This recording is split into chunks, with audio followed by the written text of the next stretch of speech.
பல்வேறு மாவட்ட அரசு பள்ளிகளே தலைமை ஆசிரியராக 27 ஆண்டுகள் பணிபுரிந்து இப்பொழுது கலை பண்பாட்டுத்துறையின் உதவி இயக்குனர் சேலம் மண்டலத்தின் உதவி இயக்குநராக பதவியேற்றதில் பெருமகிழ்ச்சி அடைகின்றேன். உணர்ச்சி பூர்வமான தருணம் இது. இந்த தருணத்தில் என்னோட மிகப்பெரிய ஒரு எண்ணம் என்னென்னா, கலைஞர்கள், குறிப்பாக நாட்டுப்புற கலைஞர்கள்லாம் மிகவும் ஒரு சிறப்பு வாய்ந்த கலைஞர்களாக இருக்கக்கூடிய தருணத்தில் அவர்களுக்கு சென்று சேர வேண்டிய உதவிகள் நலவாரியம் மூலமாகவும் சரி, இயலிசை நாடகம் மூலமும் கிடைக்கப்பெற வேண்டிய அவர்களுக்கு கிடைக்க வேண்டிய அனைத்து விஷயங்களுக்கும் நாங்கள் உறுதுணையாக இருப்போம் என்பதில் உறுதுணையாக சொல்லிக்கொண்டு, மேலும் கிளாசிக்கல் மியூசிக், பரதநாட்டியம் இவைகளுக்கும் முக்கியத்துவம் கொடுத்து அனைத்து கலைஞர்களும் ஒருங்கிணைத்து இங்கே அவ்வப்போது நிகழ்ச்சிகள் நடத்தப்படும் எனவும் அவர்களை மிக கௌரவமாக நடத்துவோம் என்பதும் இந்த நேரத்தில் அரசு இசைப்பள்ளிகளே 27 ஆண்டுகள் பணிபுரிந்த அந்த அனுபவத்தில் சொல்கிறேன். இந்த மாணவர்களுக்கு பல்வேறு திட்டங்கள் தற்போது நிறைவேற்றப்பட்டுள்ளது. அது குறிப்பாக 10ஆம் வகுப்பு மற்றும் 12ஆம் வகுப்பிற்கு தேர்ச்சியான சான்றிதழ் இசைப்பள்ளியில் 3 ஆண்டு முடித்தவொடனே கொடுக்க போகிறோம். அது இந்த கல்வியாண்டு முதல் நடைமுறைப்படுத்தப்பட்டுள்ளது. அதேபோல் அவர்களுக்கு வேலைவாய்ப்பு கிடைப்பதற்கும் பல்வேறு விதமான திட்டங்கள் வகுக்கப்பட்டு அவர்களுக்கு வேலைவாய்ப்பு கொடுக்குறோம்.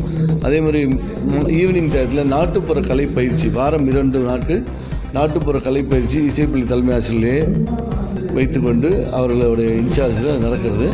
அதனால் எல்லா விதமான ஒரு திட்டங்களும் பயனாளிகளை உரிய முறையில் சென்று சேர வேண்டியது தான் என்னுடைய தலையாய ஒரு கடமையாக எடுத்து நான் மேற்கொள்வேன் என்பதை நான் தெரிவித்துள்ளேன். இந்த என்னுடைய பெரிய கனவு அப்படின்னா, இந்த கலைஞர்களெல்லாம் சந்தோஷமாக பார்க்குறது தான் என்னோடய கனவு. பல்வேறு விதமான ஒரு இறுக்கத்தோடு இருக்கக்கூடிய சூழ்நிலையில் அந்த கோவிட் டயத்துக்கு அப்புறம், அந்த கோவிட் டைம் வந்ததுக்கப்புறம் கலைஞர்கள்லாம் மிகச்சிறப்பாக இருந்த கலைஞர்களே ஒரு கஷ்டப்படக்கூடிய ஒரு சூழ்நிலை வந்தது. அதெல்லாம் மாற்றி அமைத்து அவர்களுக்கு ஒரு சந்தோஷமான தருணம். கலை பண்பாட்டுத்துறையால் பலவிதமான திட்டங்கள் நிறைவேற்றப்பட்டு வருது. அதை உரியவர்களிடம் சென்று சேர்வது தான் என்னோட கனவு. அந்த கனவு நிச்சயமாக நிறைவேற்றப்படும் என்பதையும் அவர்கள் அனைவரும் மகிழ்ச்சியோடு இருப்பதற்கும் நான் உறுதுணையாக இருப்பேன் என்பதை நான் தெரிவித்துக்கொள்கின்றேன். இசைப்பள்ளிகளில் இப்போ பயிலக்கூடிய மாணவர்களுக்கு வேலை வாய்ப்பு கிடைக்குமா அப்படிங்கிறது அவங்களோட குறிப்பாக ஒரு கேள்விக்குறியாக இருக்குது. அந்த கேள்விக்குறியை மாற்றி அமைத்து பல மாணவர்களுக்கு, சேலம் இசைப்பள்ளியில் படித்த மாணவர்களுக்கு பல இசைப்பள்ளிகளிலே இப்போது ஆசிரியர்களாக இருக்கிறார்கள். அதை தவிர அவங்க பல்வேறு தனியார் அமைப்புகளில் இருக்கக்கூடிய பள்ளிகள்லாம் இப்போ இசைப்பள்ளியில் படித்த மாணவர்களுக்கு வேலைவாய்ப்பு கொடுக்குறோம். அவர்களுக்கு இதுதான் முக்கியமான ஒரு தேடலாக இருக்குது. அந்த தேடல்களை நிச்சயமாக நிறைவேற்றும் என்பதை அன்புடன் தெரிவித்துக் கொள்கின்றேன். எஸ். சங்கரராமன், மண்டல உதவி இயக்குனர், கலை பண்பாட்டு மையம், சேலம்.